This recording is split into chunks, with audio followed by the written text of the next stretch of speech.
noite a todos. Boa noite.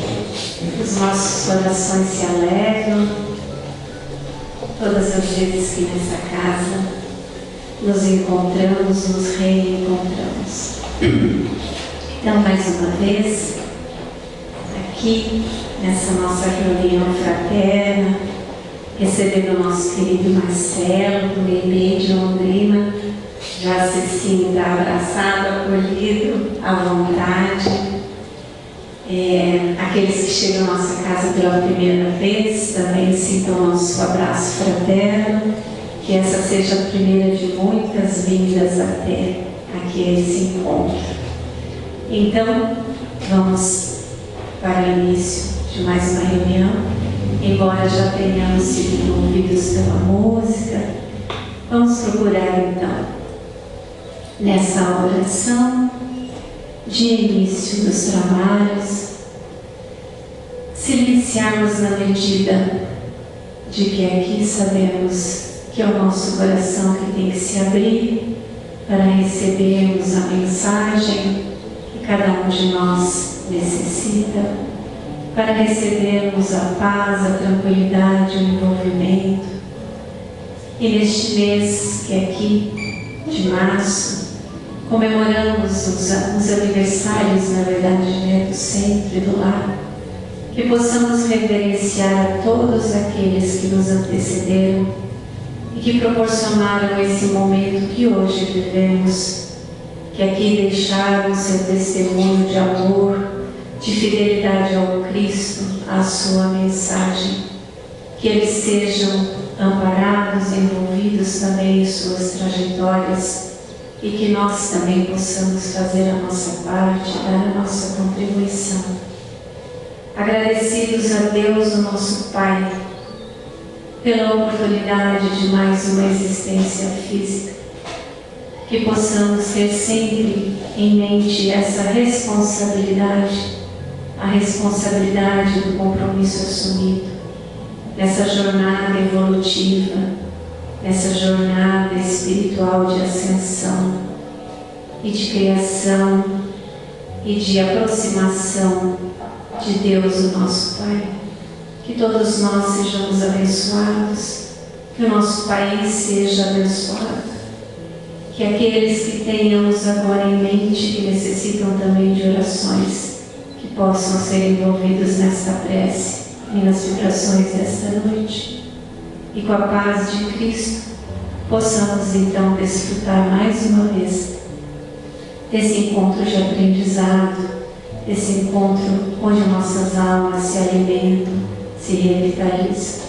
Que a paz esteja com todos nós, em especial com o nosso palestrante Marcelo.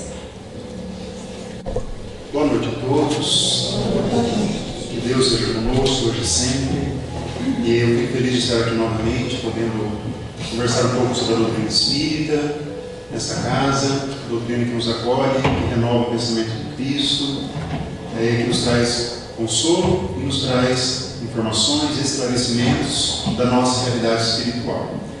E agradeço o convite da Ana Cláudia mais uma vez e cumprimento os trabalhadores da casa, que é sempre tão devotos, né, do trabalho espírita. Então, nosso tema de trabalho hoje, que nós escolhemos, é a prece segundo o Espiritismo.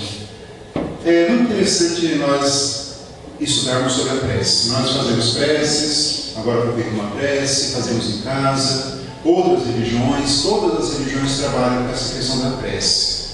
E, como em outros assuntos também, a doutrina espírita, ela acaba projetando uma luz muito grande nesse tema e traz uma profundidade de compreensão desse assunto para todos nós. E a profundidade de compreensão tem uma finalidade, que é a nossa espiritualização. E é interessante notar que o nosso codificador Allan Kardec, ele tratou do tema em vários momentos da sua obra, mas principalmente no Livro dos Espíritos. E ali na terceira parte do livro, que é a nossa obra fundamental, ele vai trabalhar esse assunto dentro da lei de adoração. E é importante nós compreendermos um pouco o pensamento do codificador. Ele divide a obra do Livro dos Espíritos em 4 partes. Então, a primeira parte vai trabalhar os temas gerais, dos temas fundamentais da nossa existência. O que é Deus, o que é princípio espiritual, matéria, trabalhar esses temas gerais. Na segunda parte, ele vai fazer uma exploração do mundo dos espíritos, que ele chama de mundo espírita. E a terceira parte, ele vai fazer o estudo das leis divinas, das leis naturais. E depois ele vai fechando com as penas e gozos presentes e os futuros. Mas essa terceira parte, particularmente, ela nos interessa porque ali estão anunciadas as leis que vão disciplinando as nossas vidas. Isso é muito importante. Elas são as leis que regulam a nossa vida conosco mesmo, a nossa vida com Deus, a nossa relação com Deus, a nossa vida com o próximo e a nossa relação com a matéria. Então, cada lei vai ter essa visão. E Kardec ele começa então o primeiro capítulo dessa terceira parte, com o estudo das leis morais, que são os mandamentos divinos. Qual a missão central de Jesus quando ele esteve aqui conosco? Era mostrar as leis divinas para todos nós, cuja execução, cujo cumprimento da lei nos conduz ao quê? À felicidade. Todos nós queremos, todos nós buscamos. Então, quando nós somos infelizes, significa que nós estamos fugindo e não estamos sendo arredios à lei divina. E a lei divina, o núcleo dela é a lei do amor. Jesus ele enunciou isso em várias oportunidades. Amar a Deus sobre todas as coisas e ao próximo como a si mesmo. A todo momento ele amava, ele dizia que isso era o caminho para Deus. Ele falava, não era só o amor a Deus, como Moisés já havia pregado muito tempo antes, mas o amor a Deus sobre todas as coisas é o próximo como a si mesmo. Ali estão, ele falava assim, Jesus, ali estão todas as leis e todos os profetas. Então a lei do amor ela acaba sendo realmente o núcleo da lei divina. Mas ela não é a única lei, né? Essa lei ela vai se desmembrando. E a primeira lei que Kardec trata nessa terceira parte é a lei de adoração. Ele inaugura então o estudo das leis, porque ele recebe o conhecimento das leis divinas, só que essas leis, a lei natural, temos que entender que ela é uma só. Ele divide em 10 leis para fins didáticos, para fins de estudo. Lei de adoração, a primeira lei do trabalho, lei de reprodução, e a última lei de justiça, amor e caridade, entre outras também. O nosso foco de hoje é a lei de adoração. E quando nós falamos de adoração, geralmente vem à cabeça atos exteriores. Talvez aqui todos tenham vindo de outras religiões, eu frequento ainda outras religiões. E geralmente o ato de adoração ele vincula a um tipo de uma roupa, uma vestimenta, ou a ir a determinado lugar, num determinado horário, ou então cantos, música. Isso é a adoração, o louvor. Então a palavra adoração geralmente ela carrega o significado de algo exterior. Mas nós vamos ver que, na verdade, nós temos que dar um passo diante dessa compreensão de adoração, para podermos compreender a questão da prece. A prece é introduzida dentro da lei de adoração. Na nossa história de ser humano, de espíritos, nós sabemos que tivemos várias reencarnações, o Espiritismo trouxe isso muito bem trabalhado. Embora o conhecimento de reencarnação não é uma propriedade da doutrina espírita, porque outras religiões trabalharam e trabalham a questão da reencarnação ainda. Mas o Espiritismo trouxe uma noção mais concreta, mais estudada, mais científica, filosófica da questão da reencarnação. Então nós tivemos outras vidas, outras existências, nós estamos moldando o nosso caráter, nós estamos trabalhando a nossa individualidade espiritual, por meio de nascimento, nós ficamos um tempo aqui, depois voltamos para o plano espiritual, lá também nós aprendemos, retornamos de novo e vamos assim nos purificando. Mas teve um momento da nossa vida, lá no passado, que nós procurávamos adorar a Deus de uma maneira muito interessante, se não muito estranha, nos olhos de hoje. Porque havia povos que sacrificavam os seres humanos com o propósito de chamar a atenção de Deus, ou para pedir algo de Deus. Acreditava-se que sacrificando um ser humano, derramando sangue, a divindade iria se alegrar, iria encaminhar, por exemplo, agricultura farta, uma colheita farta naquele ano não teria intempéries da natureza, chuvas muito fortes, e por pareça, isso é uma manifestação religiosa, por incrível que pareça. Esse sacrifício, uma maneira de adorar a Deus por meio de sacrifícios humanos.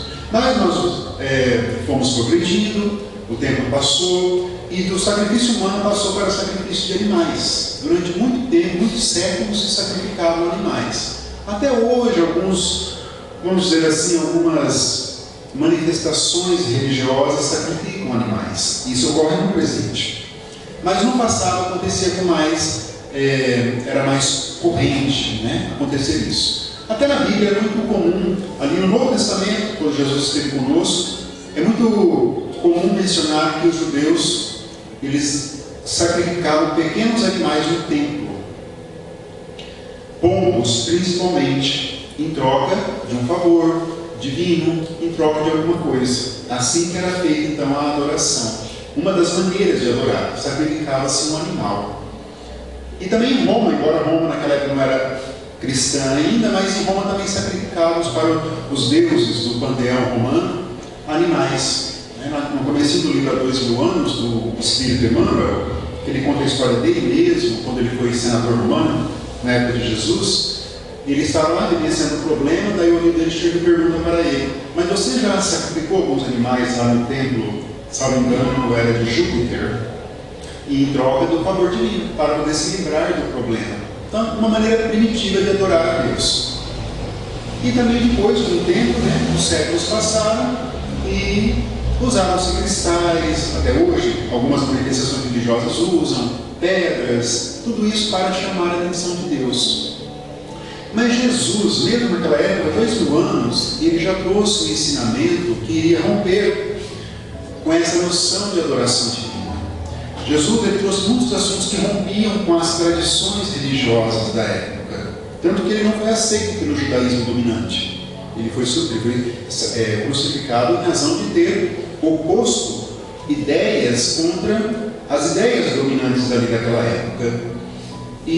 Mas ele disse algo interessante entre os muitos ensinamentos de Jesus. Ele disse assim: chegará o tempo que os adoradores adorarão a Deus em espírito e verdade. São esses adoradores que o Pai procura. Ele anunciou esse princípio de que a adoração a Deus deve ser feita em espírito e verdade. O que isso significa? Que nós temos que ter um olhar interno para com Deus. Significa que a adoração, ela se desloca do mundo material, ela se desloca de roupas, de vestimentos, de sacrifícios de animais, para o interior de cada um de nós, para o mundo espiritual de cada um de nós. Ali que a adoração ela vai ser realizada.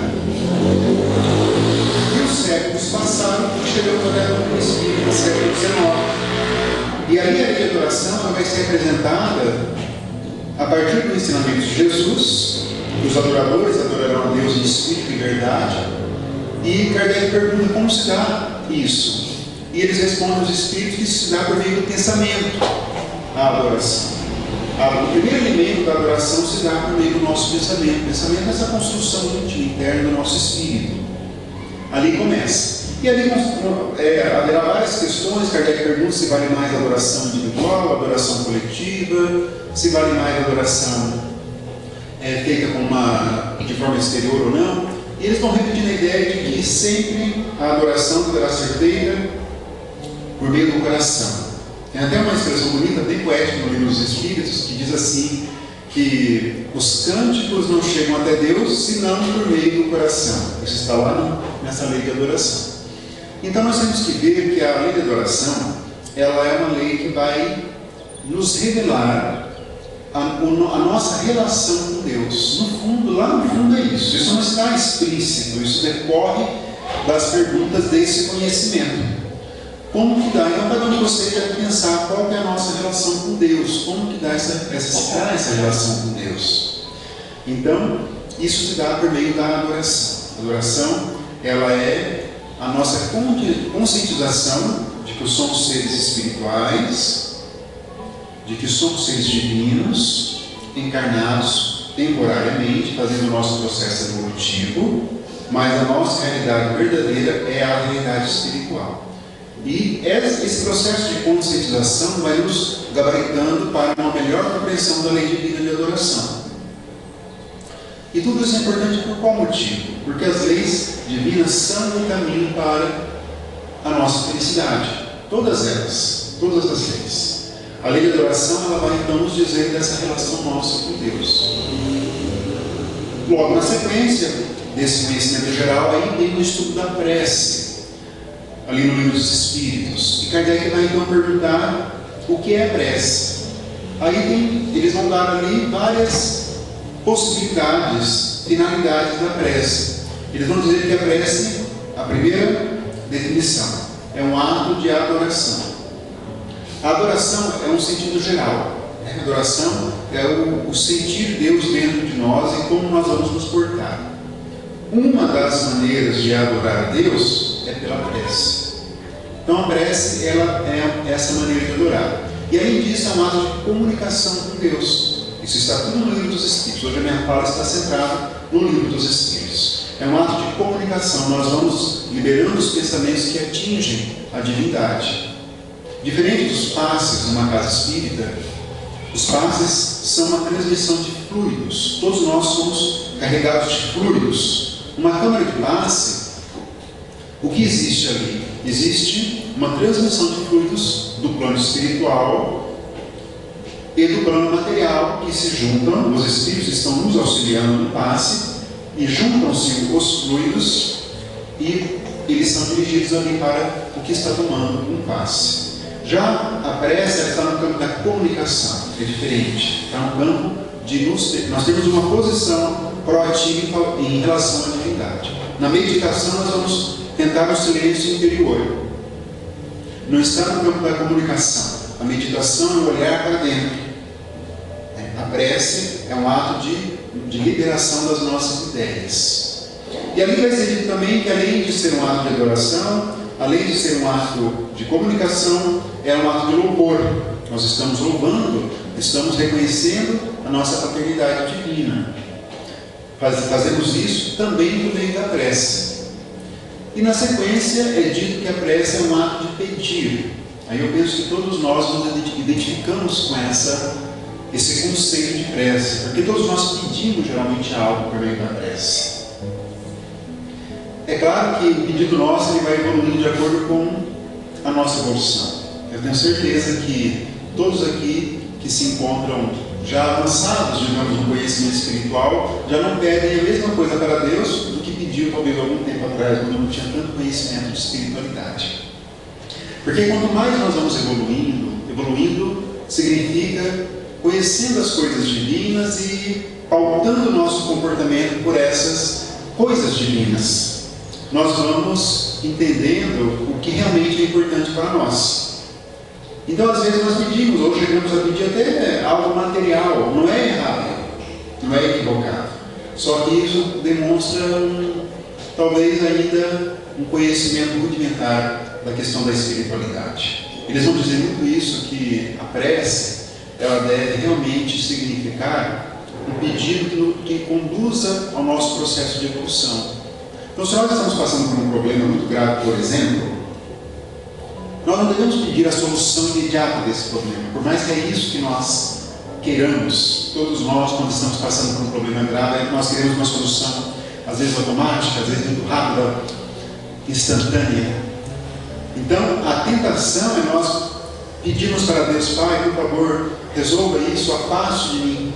Quando, na verdade, nós devemos pedir forças, coragem, para suportar, ou pedir, Pai, me dê o aprendizado que eu não estou enxergando pela situação que eu estou vivenciando. Então, o pedir nosso, por meio da prece, ele deve estar ali atrelado à nossa compreensão de espiritualidade. E se é algo que o Espiritismo nos conduz, é a questão da espiritualidade. A espiritualidade é uma construção dentro de nós daquilo que nós aprendemos, com as doutrinas religiosas. No nosso caso, a doutrina espírita.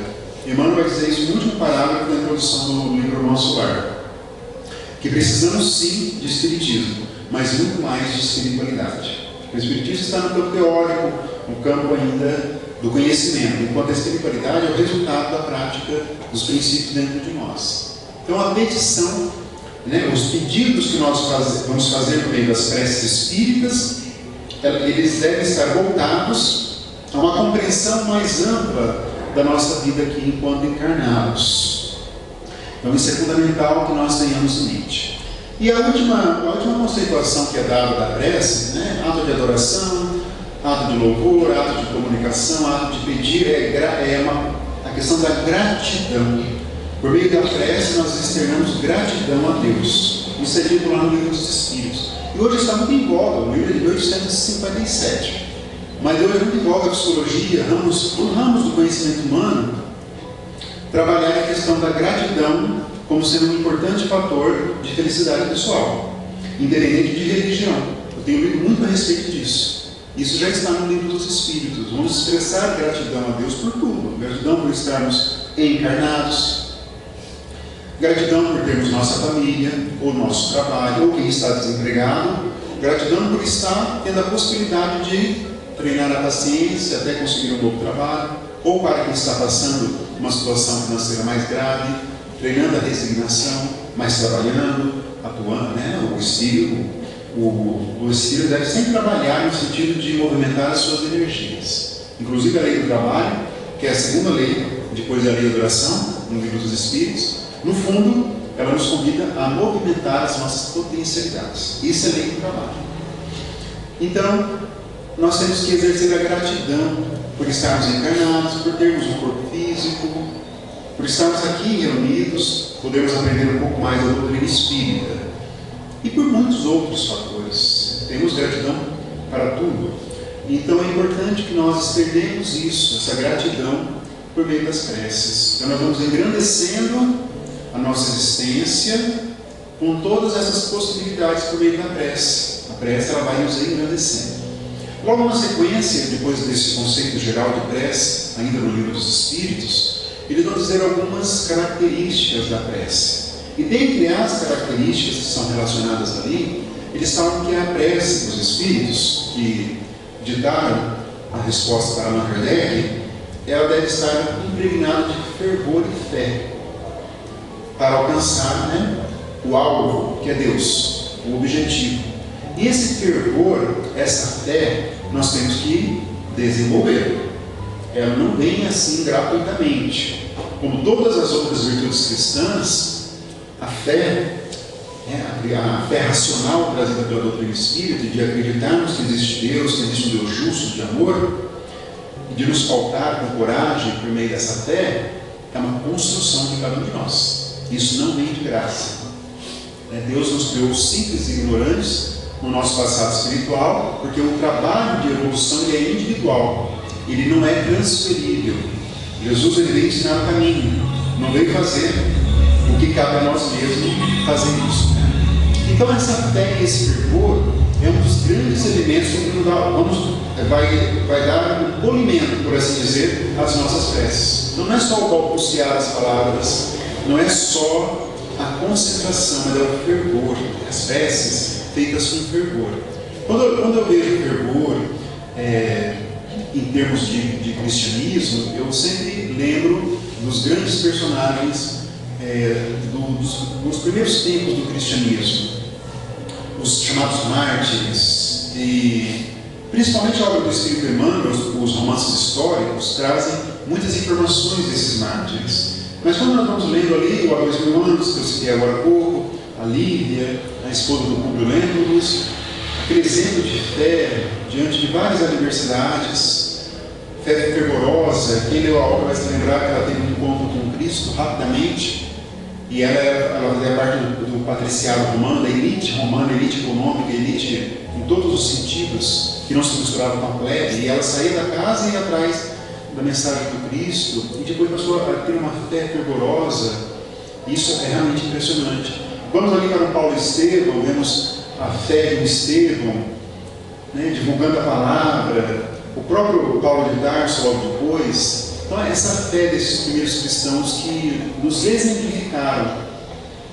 E é interessante que nesse primeiro tempo do cristianismo, eu penso em dois fatores que chamam a atenção, por meio dos quais a semente do cristianismo foi plantada, que é a fé e o sangue, por incrível que pareça, porque eles entregavam a vida, as vidas, em troca da manutenção da fé.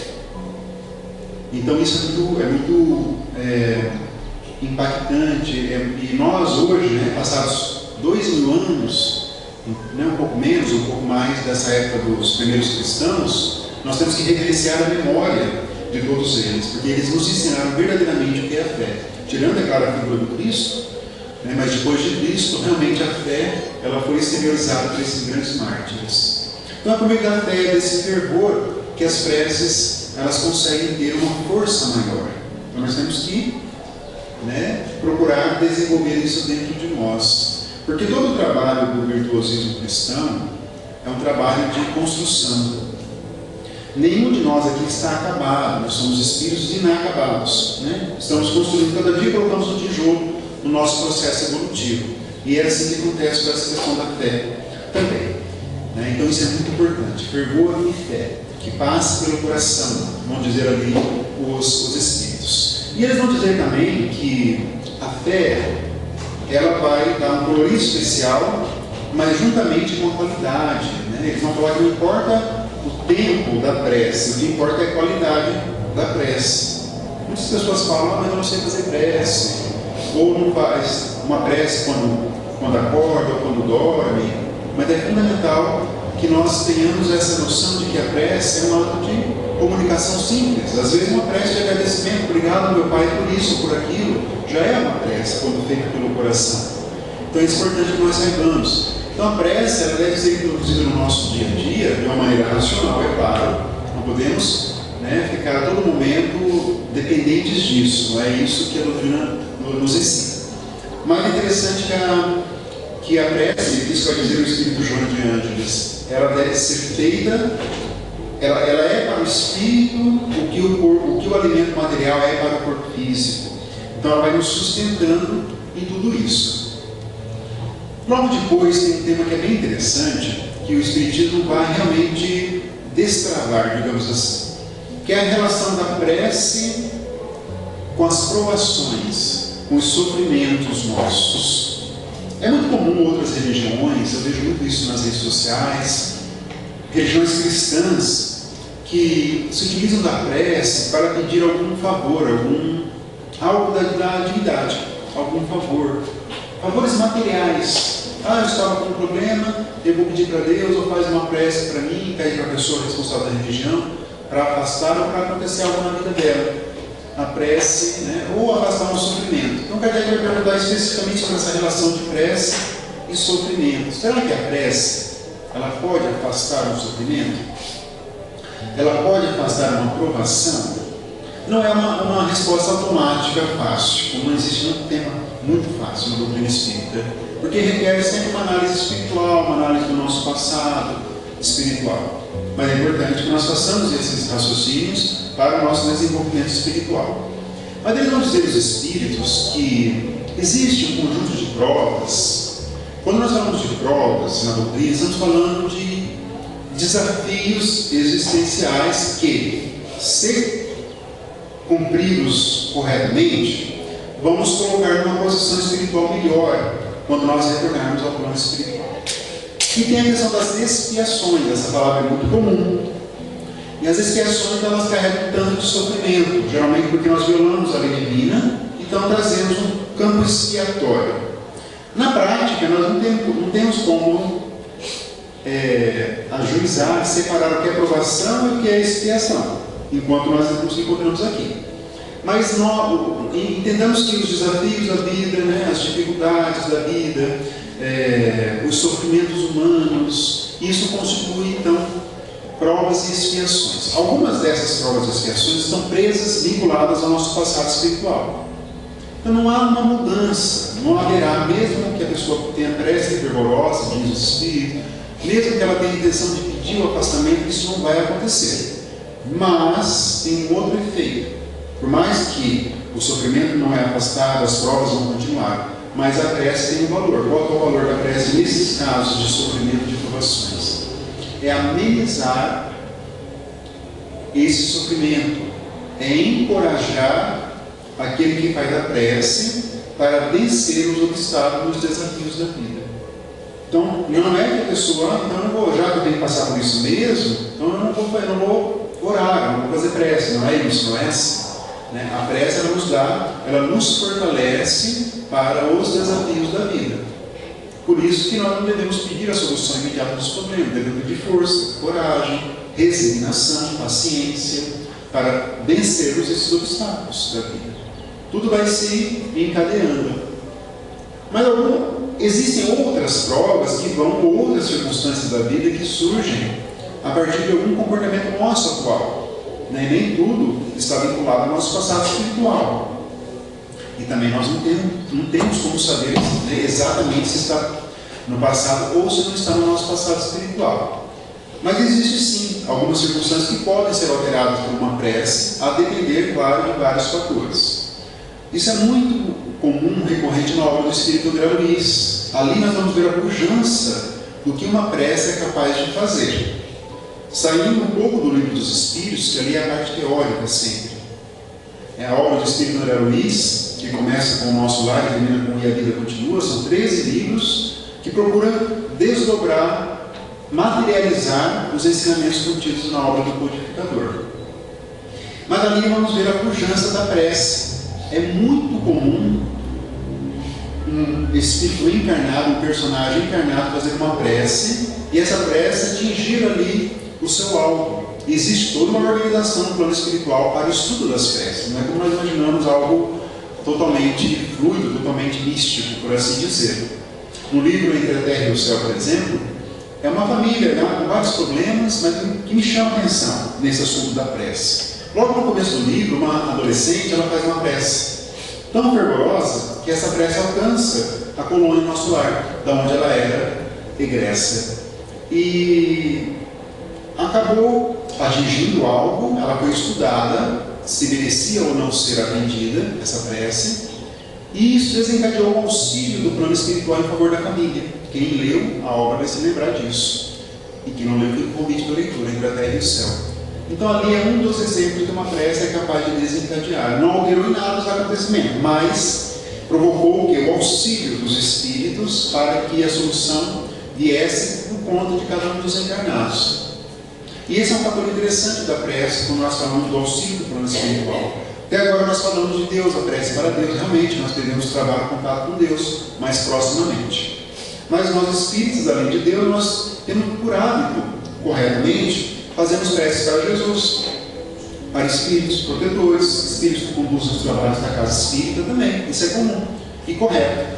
Porque o Espiritismo vem mostrar que os executores da vontade divina são justamente os espíritos. E isso também está muito presente na obra do Espírito André Luiz, entre outros autores também. Então, ao que? Nós não ela vai atingir o alvo, mas quem vai nos auxiliar? Se nós queremos um encorajamento para enfrentar uma situação. Supondo que uma pessoa esteja desempregada, um pai de família, por exemplo, esteja um pouco desesperado, naquele mês não tem dinheiro para pagar as contas básicas, ele já tem uma religiosidade, ele quer usar o recurso da prece. Ele vai pedir o quê? Coragem, pedir resignação, paciência, inspiração para conseguir um novo trabalho, algo nesse sentido. Mas como que se processa o auxílio em favor dele? Geralmente é um espírito, quando a prece, claro, cumpriu aqueles pressupostos feita pelo coração, feita com bondade, com fervor, com fé, atingiu. Como que a resposta divina ocorre? Por meio do auxílio espiritual. Espíritos vêm em favor para influenciar por meio de aconselhamento. É assim que acontece. E esse aconselhamento se dá mediante a troca mesmo de pensamentos, aquela chamada mediunidade indireta, não a direta, onde o espírito se comunica pelo médium, numa reunião mediúnica, e há uma separação bem explícita do pensamento do médium em relação ao pensamento do espírito comunicante. Mas nós somos influenciados por espíritos, nós somos aconselhados por espíritos. E é por meio desse aconselhamento, que pode se dar durante o dia ou durante a noite, como nós dormimos, nós vamos captando e vamos encontrando uma resposta por meio do nosso livre-arbítrio. Nada na natureza espiritual nos é imposto, pelo menos por parte dos espíritos bons. Então, esse aconselhamento espiritual que vem dos Espíritos para nos encorajar, para que nós encontremos a resposta dos problemas da vida, ele vem por parte dos Espíritos, que são os mensageiros de Deus, que são os executores da obra, são os executores, vamos dizer assim, da vontade divina, por meio de uma hierarquia muito rígida. Existem departamentos no plano espiritual responsáveis por captar as preces, registrá-las e apreciá-las.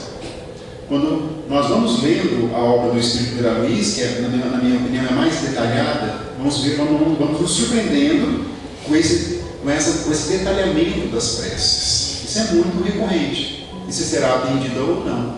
Então é assim que funciona essa questão da prece. A questão da prece feita em favor dos encarnados ou dos desencarnados. Essa é outra questão também trabalhada no Livro dos Espíritos. Muitas religiões cristãs não toleram o fazer prece para desencarnados. Um dia eu perguntei para uma pessoa ligada a uma dessas religiões, mas por que não é feita prece para os que faleceram? Aí a pessoa me respondeu assim, porque não está na Bíblia, não está no Evangelho, por esse motivo. E uma outra pessoa me respondeu, porque eles têm a compreensão de que, quando a pessoa falece, né, só nós estamos desencarnando, né? Geralmente não se fala. A pessoa fica, o espírito fica dormindo, até o dia do juízo final. Consequentemente, não há necessidade de prece. Então, são interpretações até muito limitadas do ensinamento. Mas, pela doutrina espírita, nós sabemos que existe uma pujança no plano espiritual, uma pujança de vida, a ponto de eles dizerem que a vida nossa aqui na Terra é o mero reflexo da vida espiritual. Então, nós temos lá colônias espirituais, outras construções muito mais pujantes. Então, a prece feita em favor de nós encarnados, segundo o Livro dos Espíritos, podemos fazer prece em favor de nós mesmos, em favor de outro amigo, parente, pessoa querida encarnada, e também em favor dos desencarnados. Essas três maneiras. E isso é um ato de caridade. Eu me recordo do livro Memórias do Suicida, por exemplo. Esse livro foi escrito o conhecimento dele é do espírito Camilo Castelo Branco, que foi o escritor burguês, que lá assina só como Camilo Botelho, mas é Camilo Castelo Branco, pela médium Ivone do Amaral Pereira. E outro espírito, que é o Leão Denis, que organizou o conhecimento adaptando ao espiritismo, porque o Camilo Castelo Branco era católico, não tinha conhecimento espírita. Então foram três ali espíritos: a médium encarnada, Camilo Castelo Branco e Leão Denis, que é uma obra-prima da nossa literatura. E eu lembro dele falando que as preces feitas pelos espíritas em favor dos suicidas eram extremamente valiosas e atingiam o seu objetivo, era um alento. É como se eles estivessem caminhando no deserto e viesse aquela chuva para refrescar. Vamos dizer assim, é uma linguagem poética.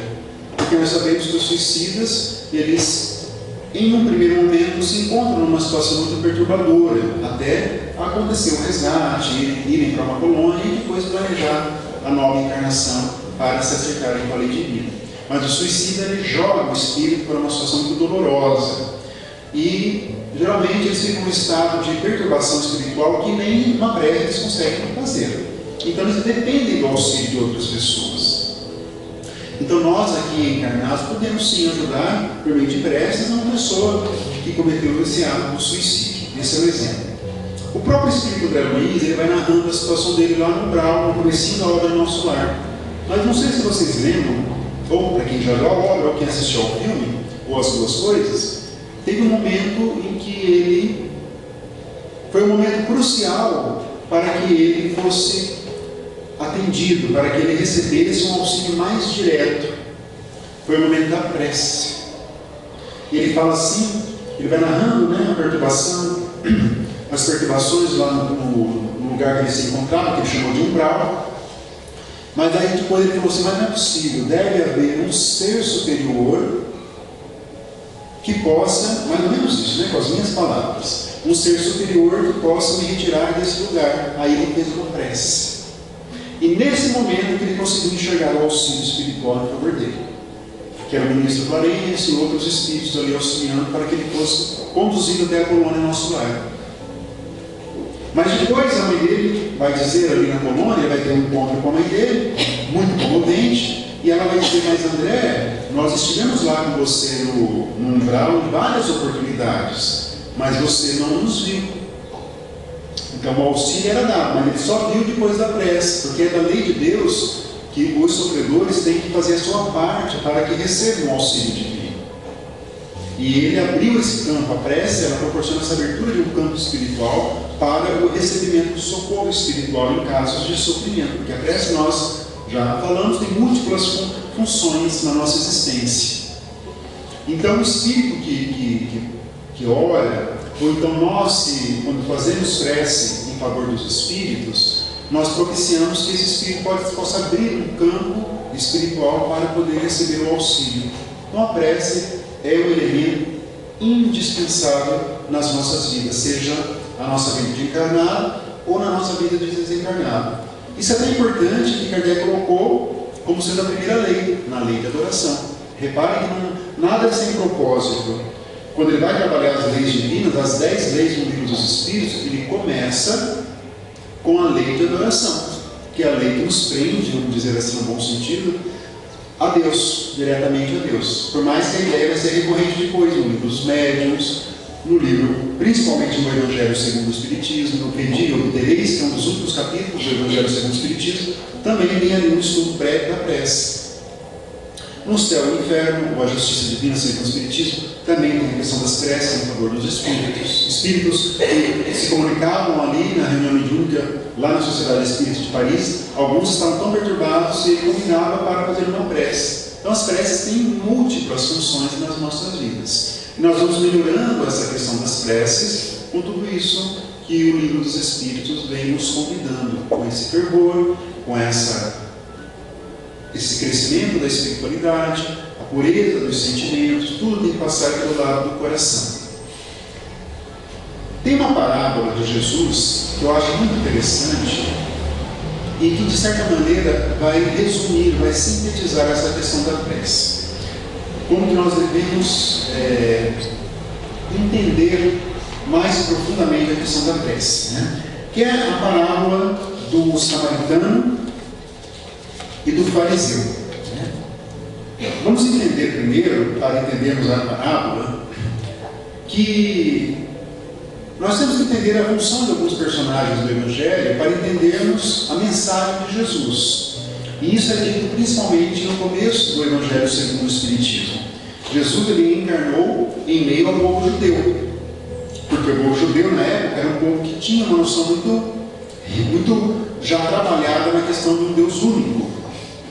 Muitos povos da época eram politeístas. O povo, por exemplo, os gregos eram politeístas, o povo romano era politeísta, ou seja, eles adoravam vários deuses. O povo judeu não, só tinha a crença em um Deus único, que eles chamavam de Jeová.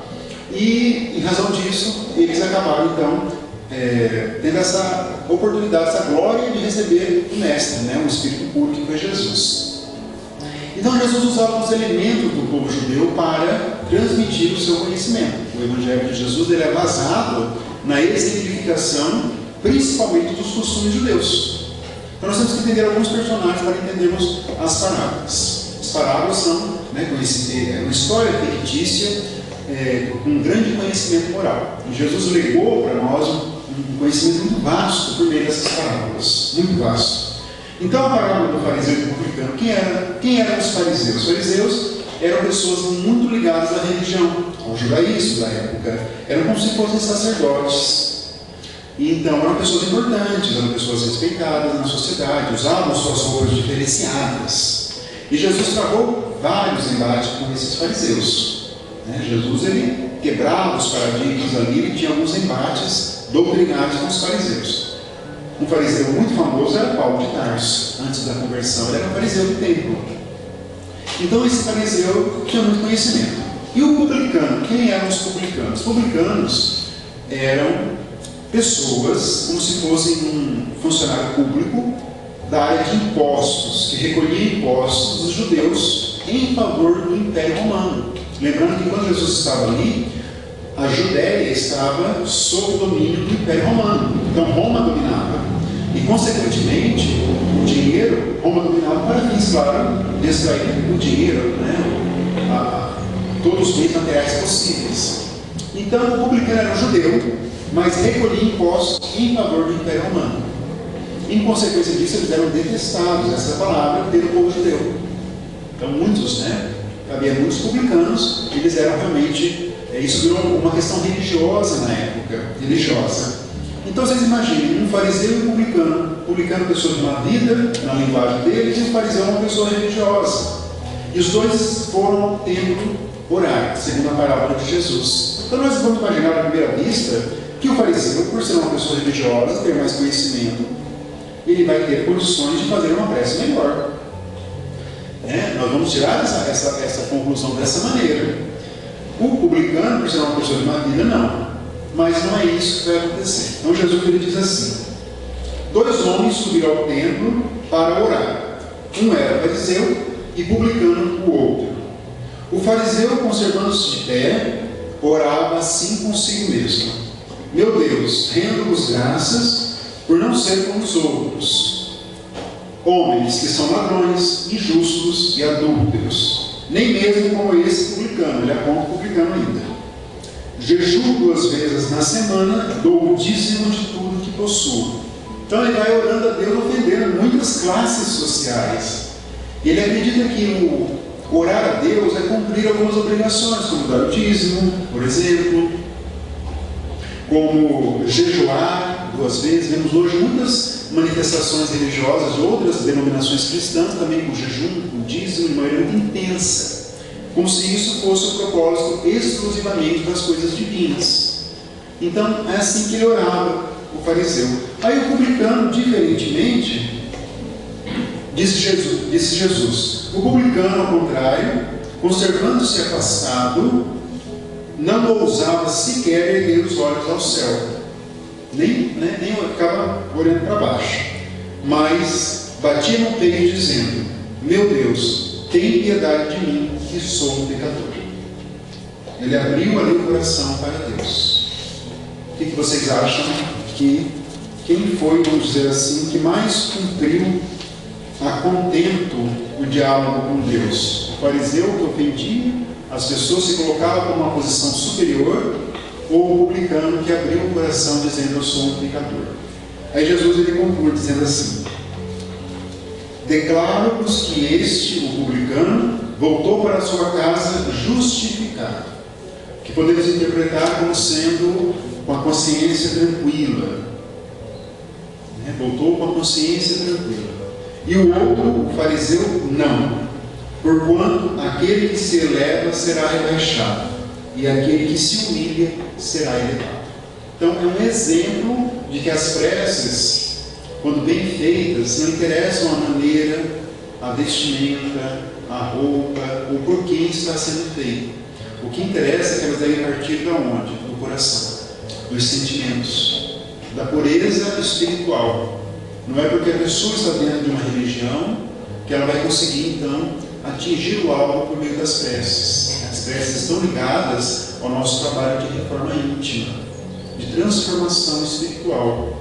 Quando nós chegamos na doutrina espírita, todos nós, depois do primeiro impacto, nós nunca mais poderemos ser as pessoas que um dia nós fomos.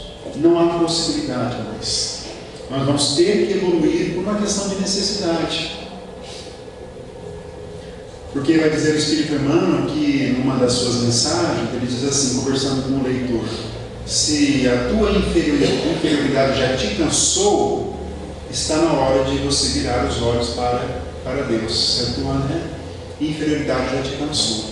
Então, quando nós chegamos na doutrina, a doutrina apresenta o cristianismo renovado, apresenta os conhecimentos puros do Cristo. Então, são esses conhecimentos que vão nos dar valor, desde que assimilados por nós, desde que nós nos esforcemos para colocar em prática, que vai nos dar chances e condições de fazer uma vida melhor. E mais, de retornarmos ao plano espiritual com conquistas espirituais, que é isso que todos nós queremos. Tenho certeza disso. Por mais que muitos não conseguem verbalizar, ou não conseguem nem pensar, mas nós queremos, no fundo, retornar ao plano espiritual com mais conquistas espirituais. Porque vai ser indagado para nós o que nós fizemos com o conhecimento espírita, qual foi o nosso esforço com tudo isso. E isso passa então por uma questão de assimilação dos princípios cristãos, dos roteiros espirituais que nos foram dados por Jesus e renovados depois pela doutrina espírita. E a prece é esse importante meio de comunicação, esse importante meio que vai nos dar um caminho, que vai nos fortalecer perante as provações da vida, que vai nos provocar a gratidão a Deus pela nossa vivência, pelos desafios da vida, que vai nos permitir nos comunicar com um plano espiritual superior. Então é esse o caminho que nós temos que percorrer, é esse o caminho e o conhecimento da prece que o Espiritismo nos conduz. Então é isso, meus irmãos, que Deus seja conosco. Hoje foi um panorama geral, da questão da prece, e esses assuntos estão muito bem tratados no Livro dos Espíritos. Fica o convite para uma leitura, uma releitura. É muito bom que nós assimilemos esses princípios. O que eu falei hoje é 1% do que está no Livro dos Espíritos, nessa questão da prece, da riqueza desse conhecimento da prece. E que possamos então seguir tranquilos e resolutos para a prática do Evangelho. Obrigado mais uma vez e que Deus seja conosco. As palavras do Marcelo me lembraram lá quando Jesus sempre se afastava, para poder ficar mais perto de Deus nas suas orações, e os discípulos, eles ficavam meio assim, não entendiam muito, porque ele se afastava, de ficar sozinho, e eles perguntam, mas então ensina-nos a orar, nós precisamos entender o que é isso. E ele começa com o Pai Nosso que estás no céu e traz para perto de nós a figura do Pai. Então, o Pai Nosso, quando a gente for fazer essa prece, que a gente pense frase a frase, que já é uma grande oração, no momento que a gente não consegue conversar ainda, expor melhor, mas que o Pai Nosso tem um conteúdo muito significativo para nós nos aproximarmos mais do nosso Criador. Obrigada, Marcelo. Deus o abençoe e retribua nas suas necessidades evolutivas. Então, vamos passar para a segunda parte, para o passe. Os colaboradores possam se dirigir à câmara de passe.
Deus é diferente, a sua justiça é moldada pela misericórdia. Ele não condena, ele dá oportunidade. Ele é puro amor.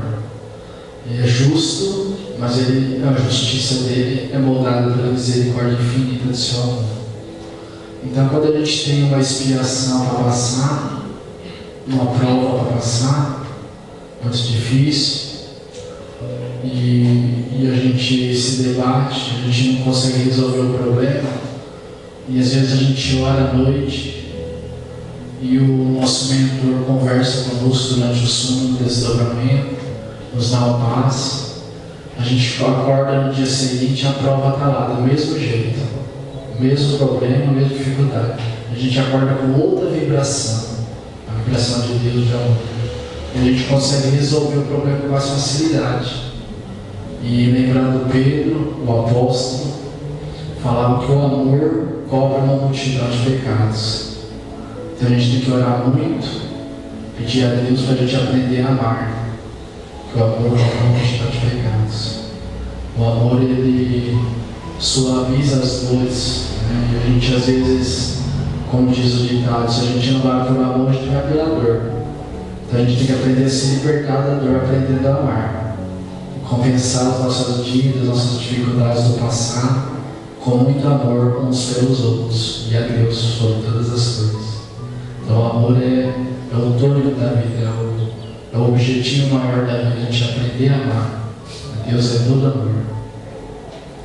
Então a gente vai elevando o pensamento a Deus em gratidão, muita gratidão pela oportunidade de estarmos aqui nesta noite, ouvindo o Evangelho de Jesus, esse aprendizado sublime, essa oportunidade sublime. Agradecer a Deus, a Jesus, nosso divino amado Mestre, aos bons espíritos, mentores amigos, anjos da guarda, pedir, Senhor, pelos nossos amigos, companheiros de trabalho, familiares, também pelos nossos inimigos, encarnados e desencarnados, que eles possam sentir essa vibração de paz, de amor, e caminhar sobre um novo objetivo, de perdão, de tolerância, de compreensão, se libertando do ódio, do ressentimento, da mágoa, do melinho, do desejo de vingança, do rancor, para que caminhemos juntos numa vibração de paz, de harmonia, de alegria, a verdadeira alegria de ver e seguir os passos de Jesus. Pedimos, Senhor, por toda a humanidade, por todo o nosso planeta, essa humanidade sofrida, que não aprendeu ainda a prática do seu Evangelho, não aprendeu ainda a amar. Pedir pelo nosso Brasil, pelos brasileiros, pelos governantes, que eles despertem e tenham consciência do dever assumido na espiritualidade. Pedir por todos os que aqui estiveram, trazendo sua vibração de paz, de amor, de harmonia, que possa retornar aos seus lares, compartilhando com seus familiares e com todos que encontrarem pelo caminho essa vibração sublime. Pedir pelo grupo vocal, nosso agradecimento aos trabalhadores da Senhora de Jesus, que possa haver perseverança até o final, a todos indistintamente, Senhor, que as suas bênçãos de paz, de amor, de harmonia estejam em cada coração, que todos possam sentir a sua presença, acalentando, envolvendo, estimulando para a fé, pela esperança, pelo amor a cada um. E assim, Senhor, a nossa gratidão, que assim seja, graças a Deus. Muita paz a todos. Muito obrigado.